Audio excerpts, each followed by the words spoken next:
किसान सभा जिंदाबाद, CITU जिंदाबाद, NHAI होश में आओ, लोगों के घरों को जड़ना बंद करो, अवैध कटिंग नहीं चलेगी, ये बेतरतीब निर्माण नहीं चलेगा, टावर कंपनी पर कार्रवाई क्यों नहीं होती, हिटलरशाही नहीं चलेगी, प्रदेश सरकार होश में आओ, केंद्र सरकार होश में आओ। आपको मालूम है कि 30 जून को जो शिमला के अंदर भट्टाकुपर में जिस तरीके से जो 4 लेन का निर्माण हो रहा है और जो निर्माण करने वाली कंपनी है गावर कंपनी, उसने जिस तरीके से अवैज्ञानिक तौर से निर्माण कार्य शिमला के अंदर चलाया है,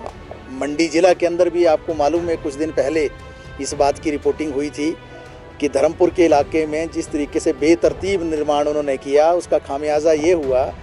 कि अंत में जो नया पुल बनाया था वो भी गिर गया और जो स्कूल की बिल्डिंग थी वो पूरी जो है चपेट में आ गई थी और बहुत सारा जो इलाका है, जब वहाँ एक झील जैसी स्थिति उत्पन्न हो गई थी पानी इकट्ठा होने के बाद, काफ़ी ख़तरा वहाँ हो गया था। और उसी दौरान जो है शिमला के अंदर 30 जून को ये निर्माण के चलते जो एक बिल्डिंग गिर गई और 8 से 10 बिल्डिंगें और उसकी जद में अभी भी, और पिछले कल आप लोगों ने ही रिपोर्ट किया है कि ढली के अंदर भी जिस तरीके से लंबी धार में एक बिल्डिंग जो उसको खाली करा लिया गया है। तो गावर कंपनी पूरे प्रदेश के अंदर जहाँ भी काम कर रही है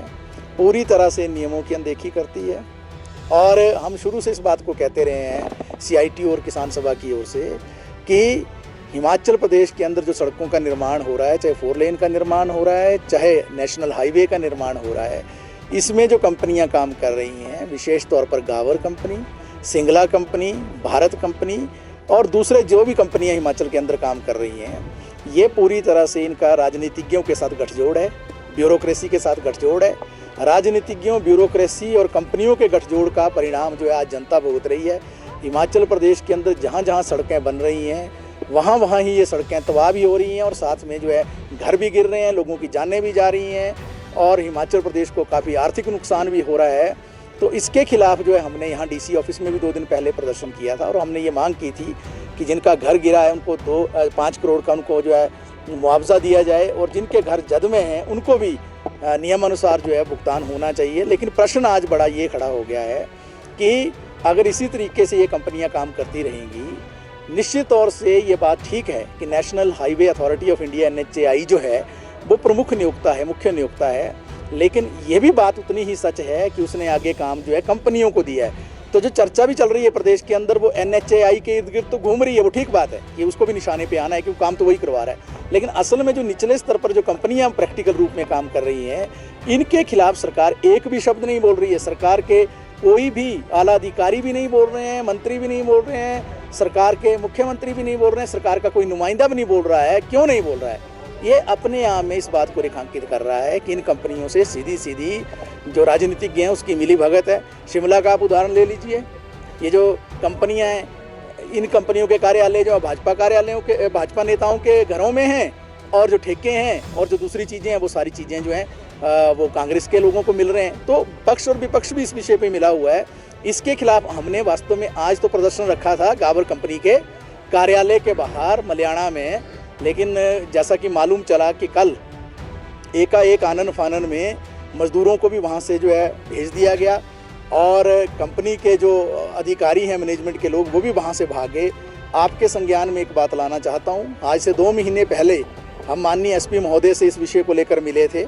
कि जो एक काम चल रहा है, निर्माण कार्य चल रहा है, यहाँ जो मजदूर काम पर लगे हैं वहाँ श्रम कानूनों का गला घोंटा जा रहा है। देखिए, एक तरफ क्या हो रहा है कि ये सड़कें बनने से लोगों के घरों को नुकसान हो रहा है, फसलों को नुकसान हो रहा है, सब्जियों को नुकसान हो रहा है, वहाँ जो पर्यावरण का एक पूरा मुद्दा जो है वहाँ खड़ा हो गया है और इसके साथ साथ जो भी स्थानीय स्तर पर रोजगार का विषय था, 80% रोजगार का जो विषय था, आप मुआयना कीजिए, 80% रोजगार तो दूर की बात है, 5% रोजगार भी जो है वहाँ के लोकल लोगों को इन कंपनियों ने नहीं दिया है। तो सरकारें फिर कहाँ हैं? सरकार की ही औद्योगिक नीति 80% रोजगार देने की हिमाचल के अंदर, और शिमला शहर के अंदर जो प्रदेश की राजधानी है और जहां सरकार बैठती है उसके 5 किलोमीटर के दायरे में अगर 80% रोजगार नहीं मिल रहा है तो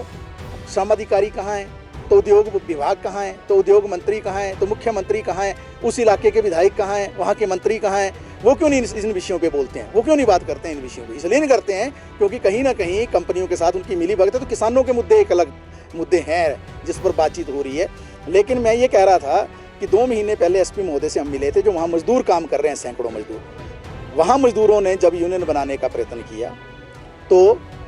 एक जो मजदूर था, ड्राइवर था, उसको हरियाणा से बाउंसर लाकर और कुछ स्थानीय यहाँ के गुंडे सम्मिलित करके उसको इतना पीटा कि उसको पीजीआई रेफर करना पड़ा। बाद में जब यूनियन का गठन हुआ तो मजदूरों को रात को 2:30 बजे उठाकर गाड़ियों में बिठाकर जो है किसी को जो है हिसार छोड़ा गया, किसी को धर्मशाला छोड़ा गया, किसी को जो ऊना छोड़ा गया। और उससे पहले जब हम मिले थे पुलिस प्रशासन से, हमने यही कहा था कि आप तुरंत जो है कम से कम 15 पुलिस के जवान वहाँ लगाओ, जिससे जो है वहाँ जो गुंडा राज चल रहा है उस पर अंकुश लगे। लेकिन वो पुलिस ने कभी मुआयना भी नहीं किया, पुलिस की कभी पेट्रोलिंग भी नहीं हुई, पुलिस के लोग भी वहाँ नहीं लगे और रात को ही मजदूरों को जो है वहाँ से उठाकर जो है ना उनके तनख्वाह दी, ना उनके जो आर्थिक मसले थे उनको हल किया और उनकी नौकरी को भी खा गए, नौकरी से भी उनको निकाल दिया। ये सारे विषय चल रहे हैं और इसीलिए हम हिमाचल किसान सभा और CITU की ओर से इन सारे प्रश्नों को उठा रहे हैं। और हम ये कहना चाहते हैं कि जैसे आज हमने प्रदर्शन रखा है तो हम जो है इसके बाद 7 जुलाई को कालीबाड़ी हॉल में इसी मुद्दे पर, ये जो 4 लेन और सड़कों के निर्माण से, नेशनल हाईवे के निर्माण से जो मुद्दे उत्पन्न हो रहे हैं, स्थानीय जनता को जो नुकसान हो रहा है, रोजगार के जो विषय हैं, इन सारे विषयों को लेकर और मजदूरों के श्रम कानूनों को लेकर 7 जुलाई को कालीबाड़ी हॉल में एक विशाल अधिवेशन का आयोजन करेंगे। और जो 9 जुलाई को हड़ताल हो रही है, राष्ट्रव्यापी हड़ताल हो रही है, उस हड़ताल में भी इस मुख्य मुद्दे को एक प्राथमिक मुद्दा बनाकर जो है उसमें जोड़ेंगे। और उसके बाद जो है ऐसा हमारा एक विचार है कि 15 जुलाई के बाद एक बड़े आंदोलन की ओर जो है हम गावर कंपनी, NHAI, दूसरी जो निर्माण कंपनियां और प्रदेश सरकार और केंद्र सरकार की जो मिली भगत है इन कंपनियों के साथ, उसके खिलाफ एक बड़े आंदोलन की ओर आगे बढ़ेंगे।